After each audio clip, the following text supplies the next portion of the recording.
Olá, você é nosso convidado para acompanhar a partir de agora uma conversa sobre pacto federativo, onde nós vamos tentar desenrolar as questões tão complexas que envolvem esse tema. E quem conversa conosco sobre o assunto é a senadora Vanessa Graziotin. Senadora, obrigada pela sua presença aqui no nosso programa. Eu já fiquei esperançosa da gente traduzir essa questão só com a conversa que a gente começou antes da gravação. Porque tem muitos assuntos que estão atrelados. Mas parece que mexer em distribuição de recursos entre os entes federativos é uma dificuldade muito grande, né? Na realidade, nós temos um país que ele tem não apenas tamanho e uma dimensão continental, um grande tamanho, somos uma das maiores nações do mundo do ponto de vista da extensão territorial, mas estados muito desiguais do ponto de vista do desenvolvimento econômico, e isso dificulta muito o debate relativamente a uma reforma tributária, a mudança na legislação tributária brasileira. Porque para você que nos acompanha, a remodelagem do Pacto Federativo envolve em como se distribui a arrecadação dos recursos, a arrecadação cuja maior parte é feita pela União, e com quem vai executar qual política pública. Exato, né? E olha, eu acho que a grande reforma tributária que o país teve, a última grande reforma tributária foi em 1988, com a aprovação da Constituição Brasileira, ou seja, são 25 anos que nós não discutimos uma reforma tributária mais profunda. E naquela época, os municípios, estados e principalmente municípios eram muito carentes do ponto de vista da arrecadação dos tributos. Aí o que a Constituição Brasileira fez? A Constituição Brasileira reforçou o papel dos entes federados, estados e municípios, ampliando enormemente o nível de arrecadação de cada um deles. Ocorre que nesses 25 anos que se passaram, novos tributos foram criados. Entretanto, os tributos novos criados foram tributos relativos à contribuição de melhoria, contribuição sobre domínio econômico. E, pela Constituição Brasileira, contribuições não tem que ser, o arrecadado por contribuição não tem que ser repartido com estados e municípios através dos fundos estadual, fundo FPE de participação e dos fundos municipais, não é? Então só se divide os tributos, imposto de renda, imposto de produção, não é? De produtos importados, enfim. Então é isso que aconteceu e fez com que os estados e municípios diminuíssem a sua capacidade de arrecadação. Entretanto, então há essa reclamação, mas o que nós estamos debatendo hoje não diz respeito a isso, não diz respeito aos tributos federais, é apenas uma reforma tributária parcial que mexe com o ICMS. O que é o ICMS? É o Imposto sobre Circulação de Mercadorias e Serviços, que é o principal imposto dos estados brasileiros. Então, é a maior fonte de arrecadação dos estados brasileiros. E aí já vem uma pergunta minha. A União tem batido recorde em arrecadação, né? A Receita está batendo recorde. No entanto, quando a gente pensa em reforma do Pacto Federativo ou em reforma tributária, nunca se discute sobre rever esses fundos, aumentar a participação deles do que a União arrecada, e sim em mexer em que já está definido como fonte de renda. Mas vamos ver, exatamente, por que nesse momento escolheu-se o ICMS? Porque o ICMS, você primeiro tem o CONFAZ. O CONFAZ é um conselho onde todos os secretários de Fazenda, de Finanças de cada estado participam. E o CONFAZ é que dita regras não é, para serem cumpridas por todos os estados, porque a Constituição brasileira estabelece princípios relativamente ao tributo. Agora, são as leis estaduais que definem, inclusive, dentro de uma margem, o valor das alíquotas para combustíveis, para alimentos, para os mais diferentes produtos comercializados. E, inclusive, a remessa desses para outras unidades da federação. Então, tem o CONFAZ, o Conselho, que trabalha no sentido de procurar harmonizar.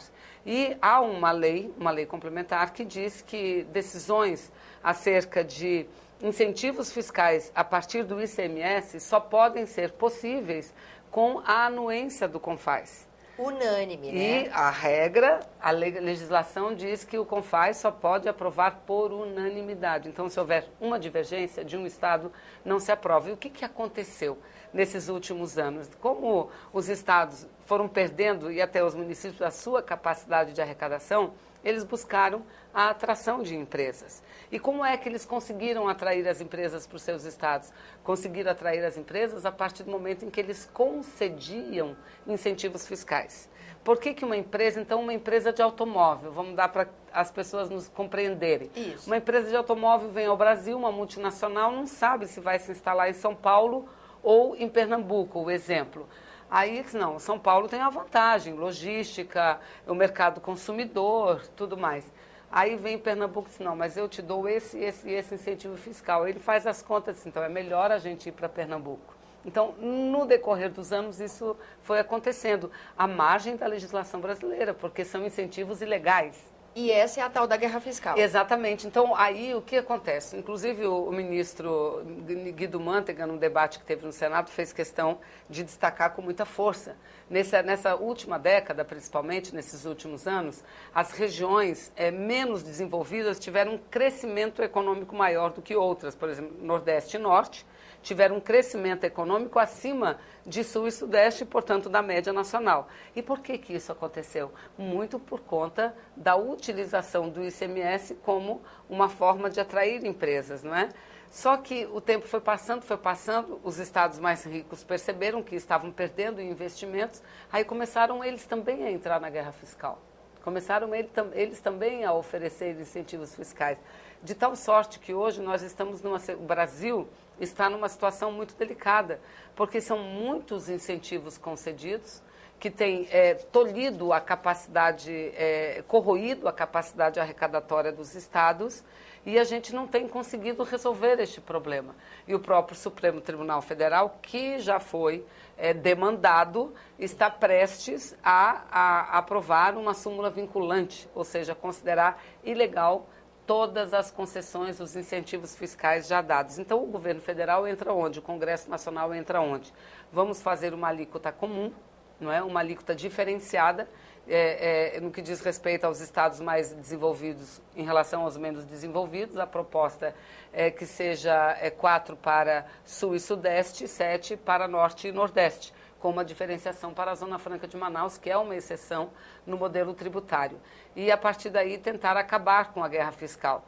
Aí você me pergunta, como que os estados continuariam, então, a competir para diminuir as desigualdades, não é? Cria-se um fundo de desenvolvimento regional, por um lado, e, por outro lado, cria-se um outro fundo de compensação. Porque com a mudança na alíquota do ICMS, possivelmente haverá uma queda na arrecadação dos estados, mas aí entra o Fundo de Compensação Federal para recompor a possível perda que o estado pudesse ter. Senadora, uma pergunta. Nessa hora, em vez de criar algum fundo, não seria melhor direcionar arrecadações exclusivas da União para dentro dos fundos que já existem? Fortalecer o FPE e o FPM? Ou isso é bobagem que eu estou falando? Não, não é bobagem, seria um caminho escolhido, né? Mas isso, se já está difícil discutir só o ICMS, imagina se você coloca outros tributos, se você coloca a repartição.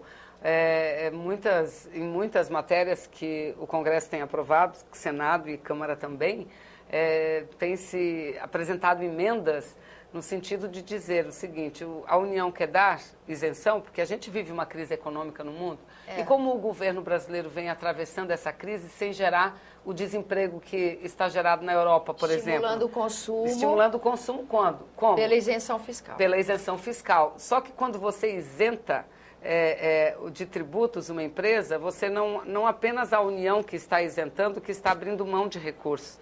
Ela está fazendo com que estados e municípios também abram mão de recursos, não é? Sem escolher abrir mão, né? Exatamente, só que isso é preciso, porque você tira com um lado, mas tira com uma mão, mas dá com outra. Imagina se não tivesse acontecido isso, um nível de desemprego, com a queda da produção industrial, a situação ia ficar pior ainda, não é? Então, é muito delicado. Poderia ser um caminho esse, em vez de ter um fundo, então vamos mexer no ICMS, mas vamos aumentar a cota parte dos estados e municípios nos tributos federais. Poderia, mas é um caminho muito complicado. Não tem.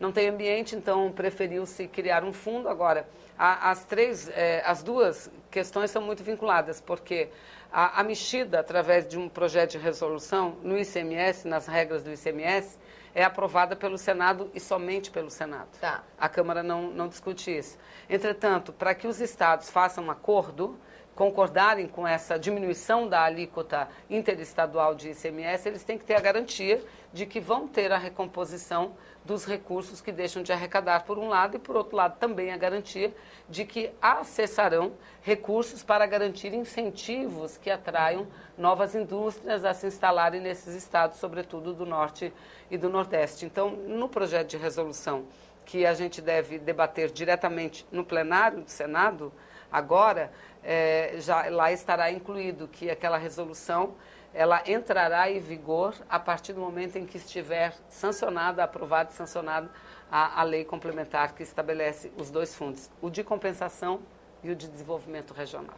Senadora, o nosso tempo se esgota, então eu quero agradecer a aula, que isso foi muito mais do que uma entrevista, isso foi uma aula, e pedir uma parte 2 sobre dívida dos estados, que também faz parte e está atrelada a essa conversa, mas que não cabe nesse tempo tão exíguo. Não é bem que está atrelado, é separado, como eu disse, mas foi uma imposição dos estados, porque estados brasileiros, assim como municípios de São Paulo, a cidade de São Paulo é a que tem uma dívida gigantesca também, os estados estão tendo a sua capacidade não só de investimento, mas a capacidade de fazer frente às despesas correntes, pagamento de salário e tudo mais, pelo tamanho da dívida. E por que a dívida é cada vez mais crescente? Porque o indexador, não é, aquele percentual de juros que é aplicado todo mês nas dívidas públicas de Estado e município, é maior hoje do que o BNDES cobra de empresas privadas. Então, é um absurdo. Então, é praticamente uma agiotagem. Exatamente. É uma imposição que estados e municípios fizeram. O projeto de emenda, o projeto de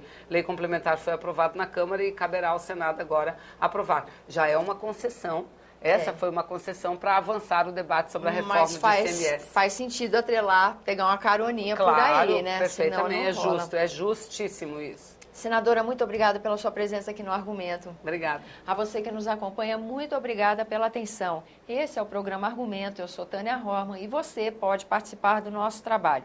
Envie sugestões ou críticas, ligue para 0800 61 2211 ou acesse www.senado.leg.br/TV. Até a próxima.